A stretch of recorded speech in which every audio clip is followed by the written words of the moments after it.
Hello friends, welcome to promo break down channel. Colors TV के one of the most popular serial Udaariyaan के आज रात के episode में अब यही दिखाया जाएगा कि अब सरब की माँ भी आने वाली है महर के घर में। अब सरब की माँ भी शक्ति को थप्पड़ मारने वाली है और अब जो शक्ति है अब वो सरब की माँ के गले में चाकू रख देता है, पर जो हान्या है वो सरब की माँ की जान बचा लेती है और अब शक्ति अरेस्ट भी हो चुका है। और अब जो सरब की माँ है अब वो भी महर के घर में ही रुकने वाली है और अब जो महर के घर वाले हैं वो भी कहीं ना कहीं अब सरब से माफ़ी मांगते हुए नज़र आने वाले हैं।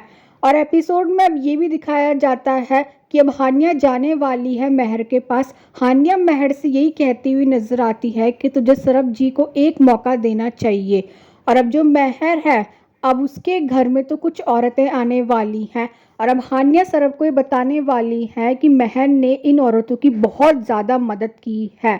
और अब जो सरब है अब उसे तो कहीं ना कहीं ये सारी बातें सुनकर महर से बहुत प्यार होने लग गया है और अब जो महर है अब वो सरब की माँ की बहुत ज़्यादा केयर कर रही होगी।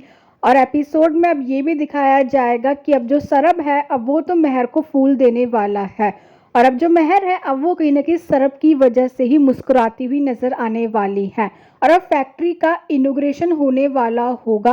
और अब जो वर्कर्स हैं अब वो तो यही कहते हुए नजर आते हैं कि रिबन सरब को ही काटना चाहिए और अब जैसे ही सरब रिबन काट रहा होगा तो उस रिबन को काटते समय अब कहीं ना कहीं सरब को करंट लग सकता है, पर जो महर है वो सरब की जान बचा लेती है और अब महर को भी अब कहीं ना कहीं सरब से प्यार होने लग गया है। और अब ये भी देखना इंटरेस्टिंग होगा कि आगे जाकर सीरियल में और कौन कौन से ट्विस्ट आने वाले हैं। Thanks for watching.